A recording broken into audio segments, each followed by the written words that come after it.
Uh, all right. My name is Tayo Ogmushe. I'm a lover of the sport of rugby. If you watch my show this afternoon, you will see that rugby was also discussed this afternoon, and I've also shared the video. If you want to see it, you will see that some of the things our players have been talking about also are reflected on the program. So it's a way of trying to promote and let people know more about our sport. And Glory, you're welcome to this wonderful session. Thank you. So how is the other side? How is the world at the other side? It's pretty good. I haven't been out for a while, but it's bipolar because like one day it's hot and the next day it's cold. The sun is out and the sun is gone. So it's like up and down. Okay. Yeah. Sorry, Nigeria is cool.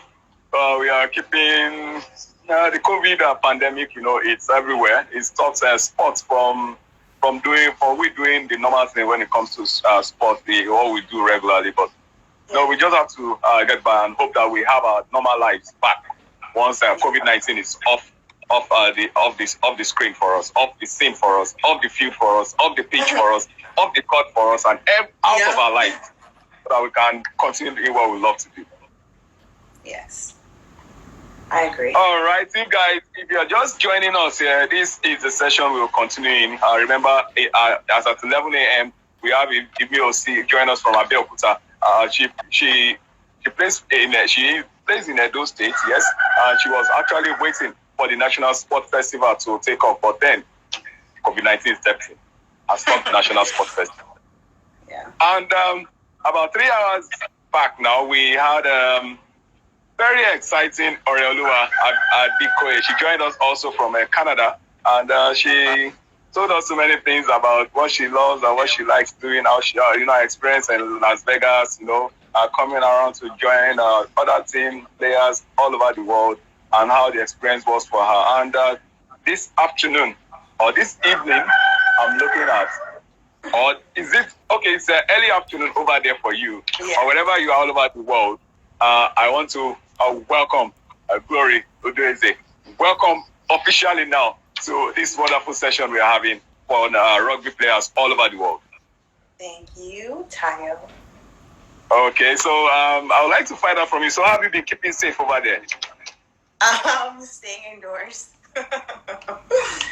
Yeah, basically just staying indoors. And like only place I've been going is Walmart or like on walks around my neighborhood. So I just have to whenever I go to Walmart, I have to wear a mask and gloves and be prepared. And yeah.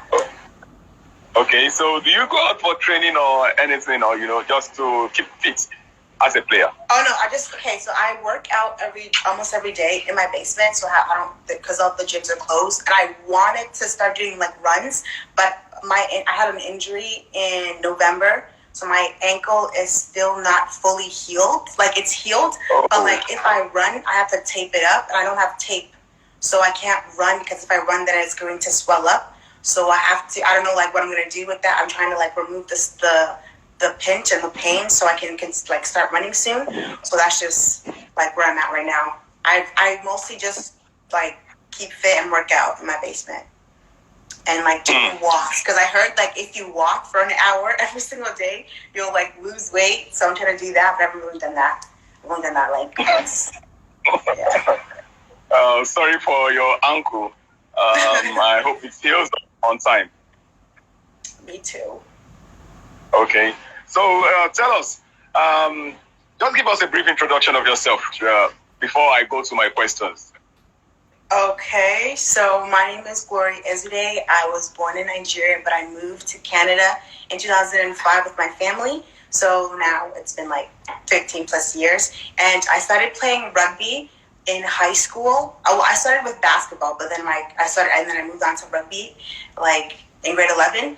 And then from there, I realized that I loved the sport and I wanted to continue it. So then in university, I played for my school. And then I transferred schools, but then I still continue playing the sport. And yeah, so that's where it's at right now. Nothing too big. And I also play for a club team in the summer. So yeah. Okay, that's fine. So since you moved over, how is the game of rugby over there? Since you moved over since 2005. Oh, I don't even know because I knew nothing about rugby before I started playing in high school. So I don't know like how big it was in Nigeria, like in 2005, or like if there was a team. Maybe you can tell me. 2005. Yes, we had the women's team. Yes, we had a women's team, but not as strong as they're growing right now. But the structure is not really there to support them. But whenever we want to have a competition, they usually come around. Of course, we have a team in police here in Nigeria. We have a women's team, the police women's rugby team. Of course, we have the men's team as well, and we also have a team in Edo State. So women's rugby. Yes, not there yet, but at least there is a semblance that there is a women's team as well for the national team as well. All right. And have you been playing? No. Oh, okay. I play by watching and reporting. Oh, okay. You like the manager? No, what I do is that I watch and I report. Okay. More like a journalist. Yes. So that's what I do. Rugby is a sport that many people do not really understand. Yeah. But you have to develop an interest to follow it. Yeah. Which is what I've been able to cultivate over the years. Trying to put one or two things together to follow the sport as well as cover it, as well as that's what I'm doing right now, so that people will also know that yes, rugby is in Nigeria. Sorry for my voice. Rugby is in Nigeria to stay, and rugby is in Nigeria to grow. And one day we'll also be as we are exporting our players outside, we will also be very strong to play up there when South Africa, conquered the world there last November. Yes, that sounds exciting. So how long have you been a journalist for rugby? I'm the journalist. You are asking the question. Okay, sorry. No, it's all right. It's all right. It's all right. Let me answer that. Let me count the years backwards now.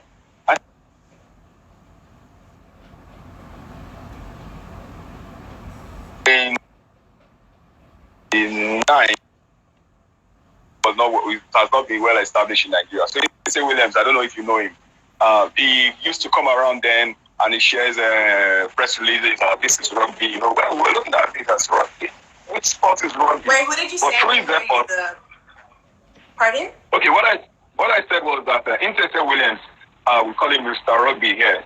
He actually propagated the growth of the sport. So it was through him that I got to know that there is actually a sport, rugby in Nigeria. Yes, I know that there's rugby, but here in Nigeria, through him, I was able to know that yes, there's rugby in Nigeria. And after a while, I keep following. Later, I lost touch. Then in 2014, then I started following rugby again. Okay. 2014. So 6 years down the line now, I've been so close, thick, and tight with rugby. Sounds good. So you obviously like it, what you're doing. Sorry, I didn't get that. I said you obviously like being a journalist. Has it only been rugby you've been doing? I didn't get that, sorry. Have you done any other sports or just rugby? In other sports as well. I cover other sports. Okay. But rugby is for a few. Rugby is for a few. So for those that love it, they follow it. Yeah. Just like that. You have to understand it to love it. And when you have beautiful women are playing the rugby, you just can't run away from the sport.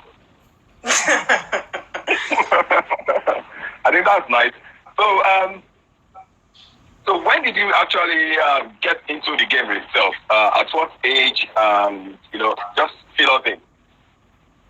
So it was like in high school, I was saying grade 10. Okay, I went to a sports school for basketball, but then as I was playing for the team, my coach told everyone to get into the sport of rugby because it would help with our agility level. So I joined rugby because I wanted to pursue basketball, so I wanted to increase my agility level, like she was saying. So I did that, and then I realized that I liked rugby better, a lot better. And so from there, I just like quit basketball and then just moved on to rugby.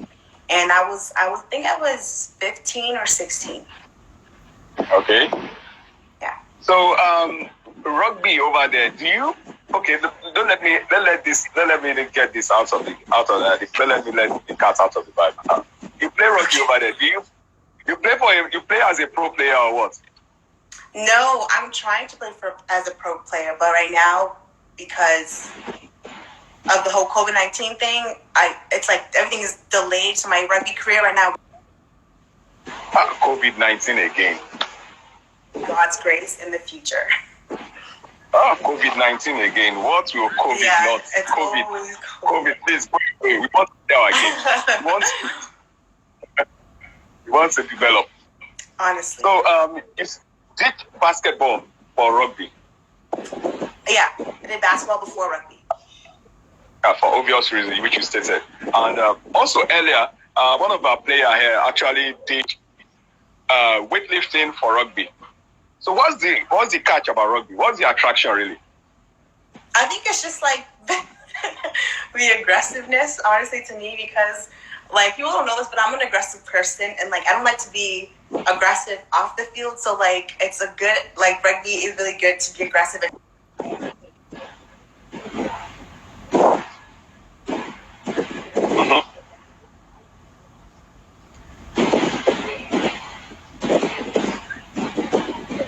Oh, whoa.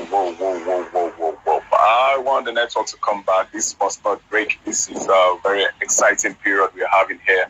And you guys, I hope you'll join us as we continue this wonderful session for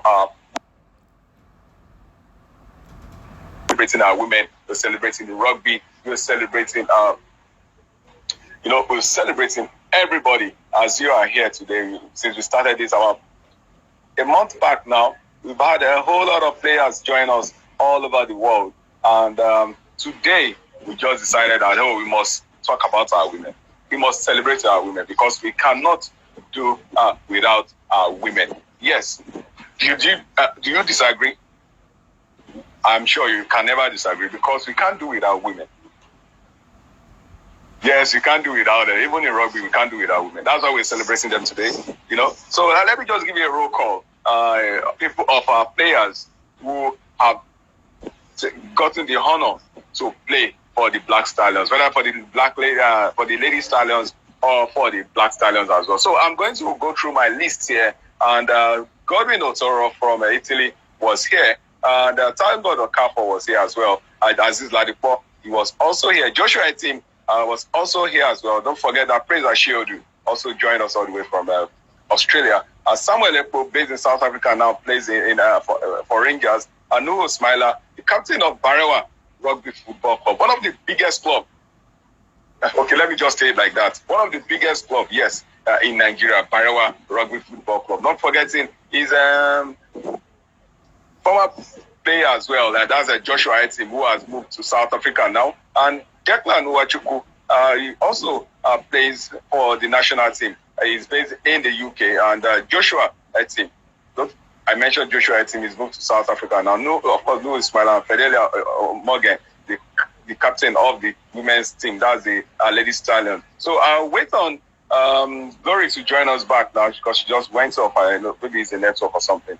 But as we continue this wonderful session. And earlier today, yes, she's back now. Because earlier today, we had Imiosi Abobo. That's from Abeokuta. And she told us so many things about herself, that she loves and sleeps, and there's nothing she cannot do about rugby. Yes, welcome back. I was talking about Imiosi.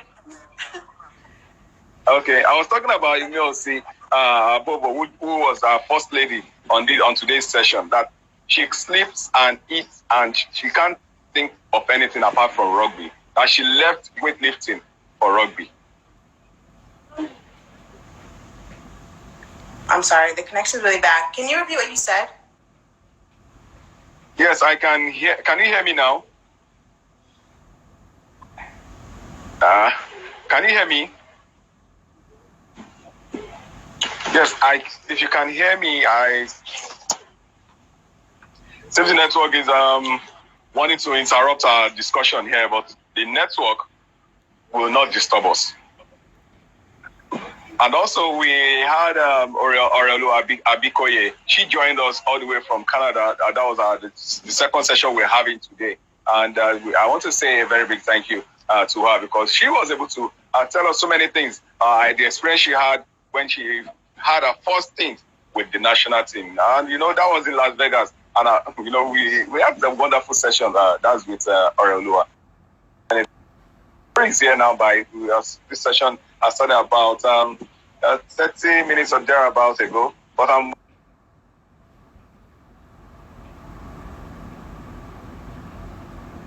why is it that this network wants to interrupt our discussion? No. This network, we must set it aside, though. We must set it aside. So she has left now, but she will be back. So you guys, if you have comments from what you've heard so far, Orelu, thank you for joining us. She's here with us. She was here earlier as well. She told us so many things. As I was saying, he explained her experience right there in Las Vegas. Of course, I made her to tell me, as well as let you guys into her world, what she loves and what she aspires for. And so many things, So,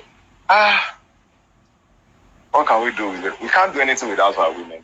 I've been so elated, so excited that we have them join us on this session. And today we're dedicating it to them. So if you have questions, you have observations, you have comments, you can share with us, so that when Glory comes back, we will be throwing those questions at her. Yes, she's gone off now because I think the network's sort of over there, but definitely when she comes back, she'll be able to take all your questions. Fidelia has just joined us. Fidelia, thank you for keeping faith, for being a member, for being on this session with us as well. I've been hearing about good accounts of what you've done as being a leader, a captain, and how you're able to pull the team together despite the fact that, hey, you do not have enough. It's very challenging, but you still pulled through, got to the quarterfinal of the sevens in Las Vegas. That's quite nice. That's quite interesting. And that's the kind of story we always want to hear of our team. Whenever they represent Nigeria or they go outside to represent, they go out in our colors, whatever competition they attend. That brotherliness, that team bonding, which rugby is known for, should be able to emanate. And people should see that, yes, with one Nigeria, we can always roll and flow together. Wherever we come from, yes, Nigeria is made up of how many tribes now? Over 300, some say. But whenever we wear the green and white jersey, we are always excited to be together. You're welcome back, Glory. Thank you. I'm so sorry. I hope it does not happen again. I can't explain it. I just said so that network. Whenever we are having discussion, network must not come between us.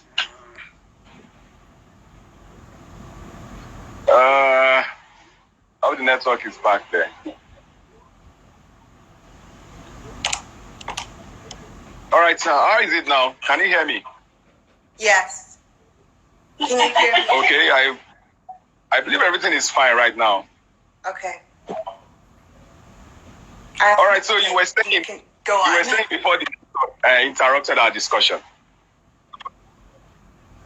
Okay, I was saying that what drew me to rugby was I think the aggressiveness of the sport and not having to not get in trouble. I'm not a bad kid or anything, but people have told me I'm a pretty aggressive person, so I got to use that aggression onto the field and do what I do best, if that makes sense. So mostly the aggression and even watching it and just being inspired by other players and seeing how good they are, made me want to be better and just in every way that I can on the field. That's quite interesting. So when you first sighted people playing rugby, what came to your mind that, a lady, I'm going to play rugby? Does that stand you out? When what?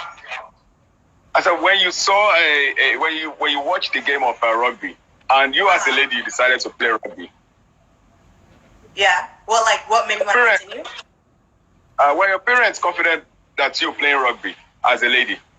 No, not at all. They always when I first told them I was gonna play, they were like, "No, you're gonna get hurt. You're gonna get a concussion. So many things can happen." But then I had to at first they were really upset and like not upset. They were really against it, but like I would always go to school and continue playing it. So I was kind of like rebellious in that section. So when I continued playing it and they saw that I was actually going somewhere with it and that I was actually good, because whenever I would come back from games, I would tell them that we won this, we won that. So then they were like really surprised that I was actually good at it. And I would never come home with like an injury or anything, maybe like a few bruises, but that was it. So when they realized that like, okay, I can do this.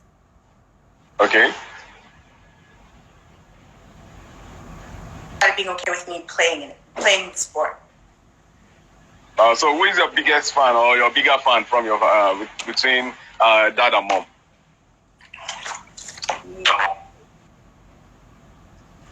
Pardon?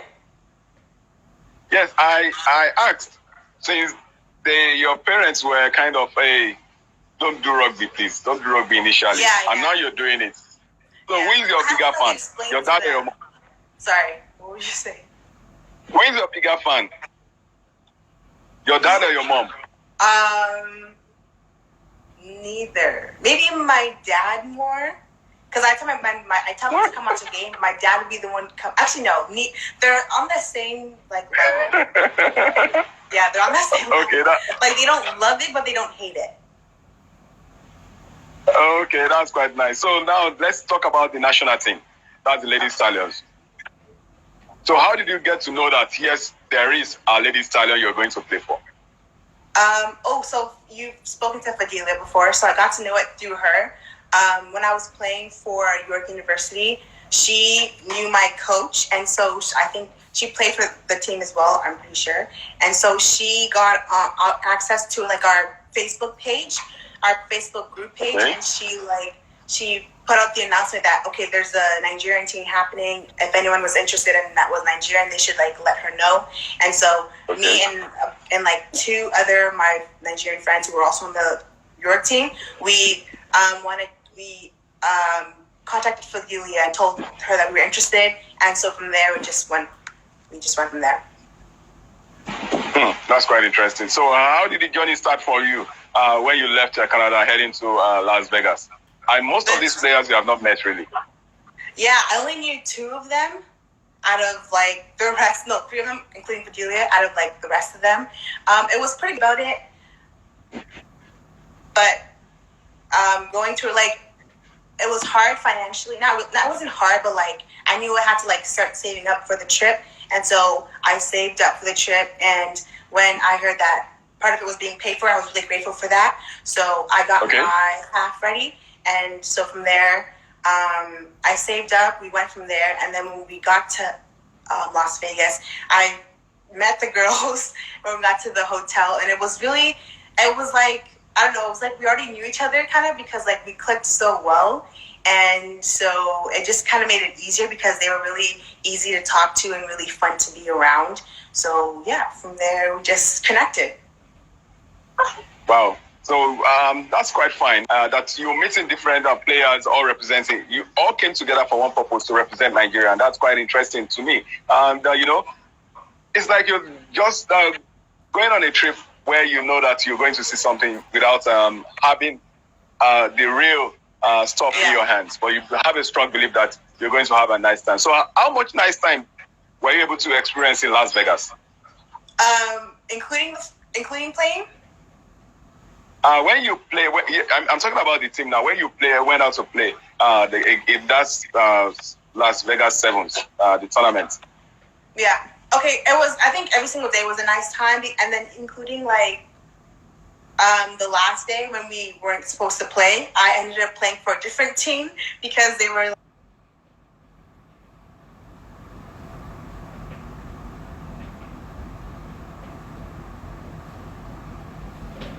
like losing players. They didn't have enough players, so me and my other girls on my team, plus Feds, we all played for a completely different team, and then we ended up winning for them. So the whole time being there was actually a really good time. Yeah. Well, Fidelia seems to have a whole hang of every one of you. What makes her special? That's Fidelia. Fidelia?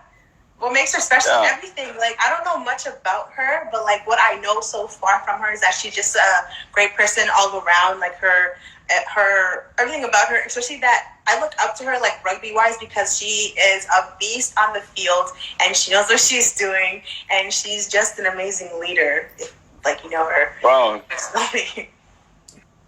Very amazing leader, you said. Same thing Aurelua said about her, that she has these qualities that despite the fact she was training, she was the captain, she was putting everything together, she was still able to play. And from what she told me as well, that's Fidelia, that it was very difficult because 10 of you were actually representing the team. And yes, it was quite challenging, but you were able to get to the quarterfinal. Not a bad showing for all the efforts you put together, meeting up for the first time, so to speak.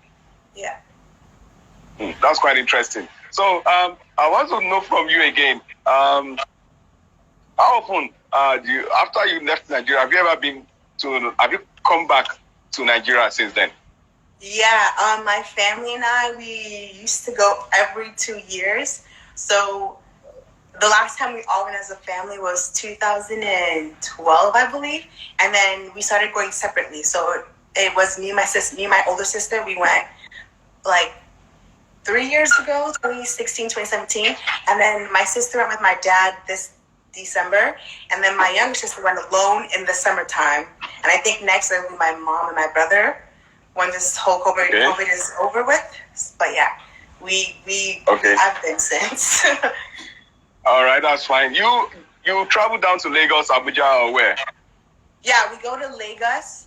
And then we go, sometimes we've been to Enugu, whenever we go every 2 years, we go during the Christmas time, the holidays. So we go to the village. Oh, okay. Okay, that's fine. That's in Enugu, right? Yeah. Okay, so tell me, which town is it? I'm pretty sure it's Ezeude. You know Ezeude? Yeah, I know. No. There are questions I'm going to ask you. This one is out of it, but there are questions I'm going to ask you. Trust me. Okay. So just get prepared. Just get prepared because I'm going to ask you some questions. You are celebrating, you guys, so we just have to know. Okay, we're cool. No problem. So let's roll on. Maybe I should just step to the other side now. Or let me still stay on this side before I move to the other side. You're the journalist. Okay, I'm staying on this side. Let me stay on this side. It's nice that you're cooling down with that bottle of water. You were going to need it. Yeah. Thank you. Okay. So now looking at rugby in Canada, what lessons do you think Nigeria can learn from what is happening there in Canada when it comes to this sport that we all love?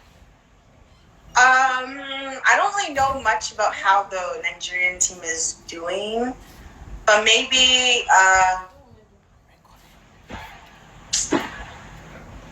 I don't know. I don't know how. I don't want to compare because I don't know how Nigeria's doing, so I don't want to be like, do this if they're already doing it. Okay, yeah, I understand that, but I would like to know how is the game over there in Canada? Oh, the game is pretty good. Like, it's pretty aggressive, like it should be anyways. The men's team, the men's team are obviously more like aggressive, and there's more I don't know. I don't know how to explain it, but have you been the Canadian team? No, I'm talking about looking at the structure. You know, do you? Okay, you are not a full pro player, right? Yeah, no. Okay, so as it is now, do you pay to play, or you are paid to play? Oh, right now I pay to play, but for my school, I'm paid to play. Oh. So now you are being paid to play. Yeah. So both. But what? Okay, that's so in the summertime, so now I pay to play, but then in the school year, I'm paid to play. Okay, that's fine. So you guys, you're hearing it. That's how it is over there. And want to ask you guys if you have questions, you have observations and comments, just send it there. I will all read it out and share it with everybody here. Okay. Now I want to go to the other side. Okay. Yeah, I'm going to the other side now. And I first want to know, what's your favorite meal? My favorite meal? Yes. I have a lot of favorite meals. I can't really answer that. Meal, yeah, I have too many favorites. I would say like Chinese food, and then jollof rice, or no, fried rice.